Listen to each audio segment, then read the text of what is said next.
Embarcadero Rad Studio 2010 introduces expanded database connectivity, including our first-time support of the Firebird SQL database.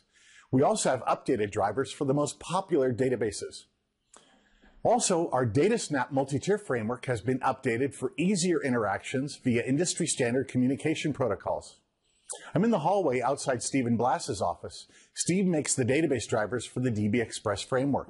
I hope he has a few minutes to show you what's new in DB Express and the database driver. As you can see in the Data Explorer, we have a Firebird node, and I have a couple of connections that I've already configured.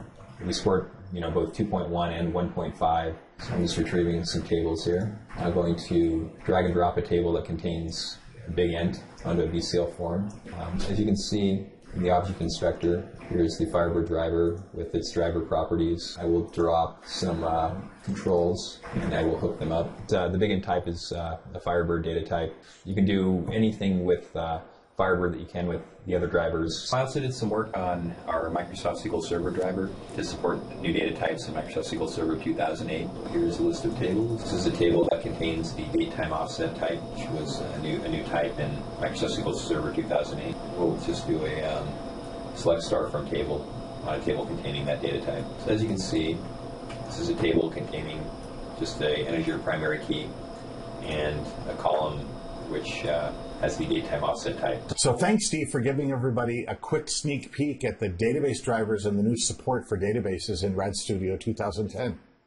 Well, thanks, David. I'm happy to bring Rad Studio's support to the Firebird community. With Rad Studio 2010, you get native, high-performance access to all the popular databases. With the robust, powerful DB Express database framework, you can easily create applications using visual controls or in code. While I'm up here in R&D, let's go down the hall and see if we can take a peek at how Rad Studio 2010 gives you even more choices of multi-tier application architectures and connectivity. Hey Jim, Steve just showed everyone what's new in databases for Rad Studio 2010. Do you have a few minutes to show people what's new in multi-tier architectures and connectivity with DataSnap 2010? Yeah, I have some time. Come on in. All right, I'll start out by showing you one of our new wizards. File new other.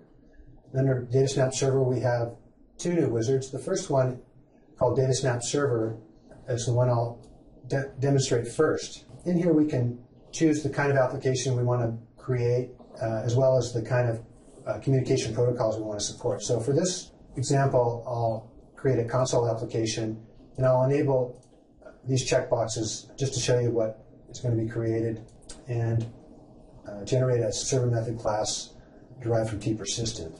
All right, let's take a look at what the wizard did for us. So some of these components are familiar to you from DataSnap 2009, such as the server, TCP transport, and the server class components. The new component is the DS HTTP service and also the DS HTTP service authentication manager. Let's look at the properties on the DS HTTP service component. We have a property called DS hostname, and I'm going to set that to blank. If I left this at localhost, this service component would act as a proxy between a TCP service and HTTP. The other thing I'm going to do is change the port. I'm going to have this HTTP service running on port 880. So now let's go ahead and run this application. Let's go ahead and use the Data Explorer within Delphi to connect to this client.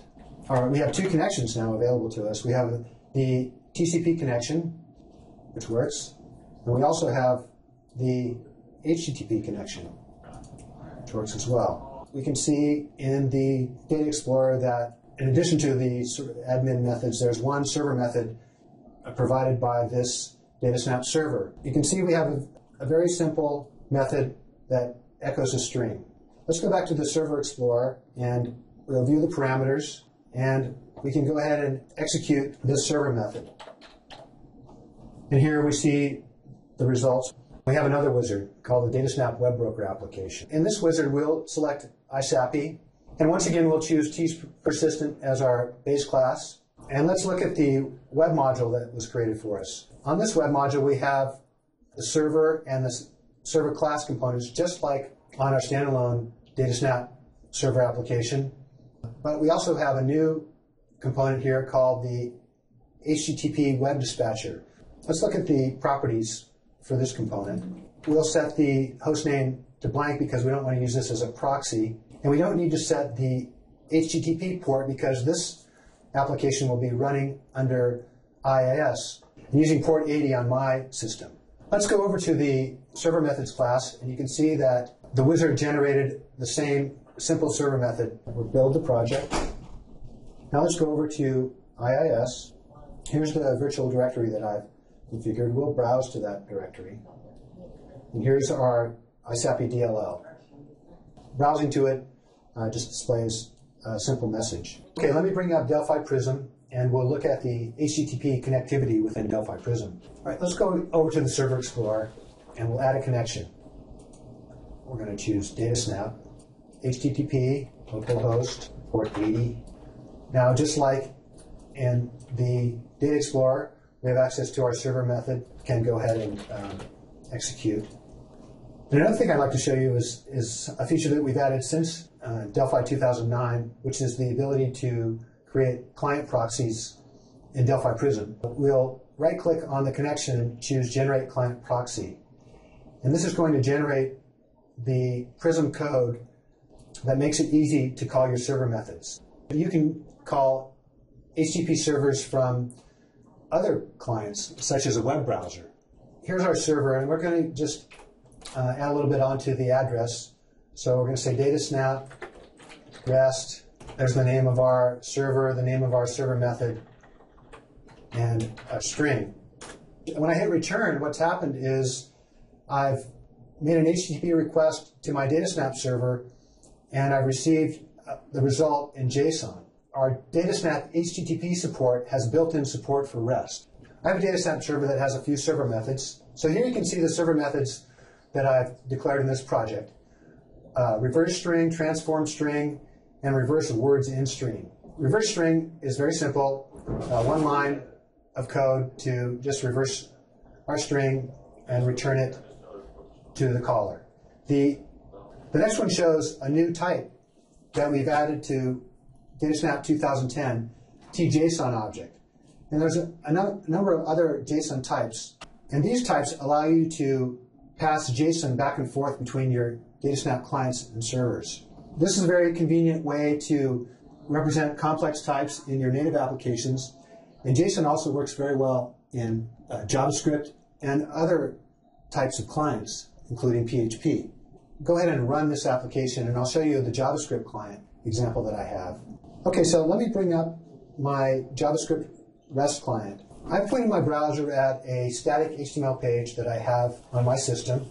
First, we'll call the reverse string method.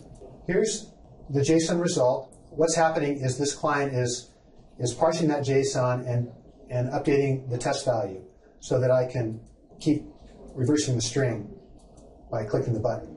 This radio button to call the transform string method. And if you recall, the transform string method actually builds up a JSON object.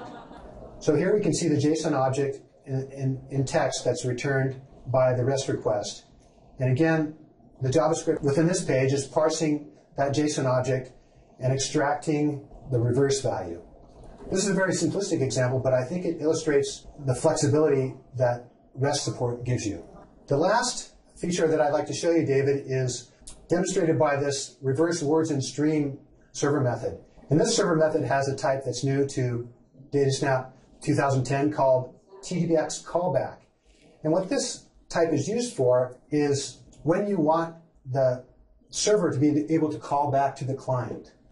In this example, what I'm doing is passing a stream to the server from the client, and as the server processes the stream, it's calling back the client for every word it encounters. Steve and Jim just showed you a few of the new capabilities in RAD Studio 2010 for database programming, for multi-tier development, and for connectivity. There's lots more that you can take advantage of in RAD Studio 2010 to build the applications that you need in your IT infrastructure.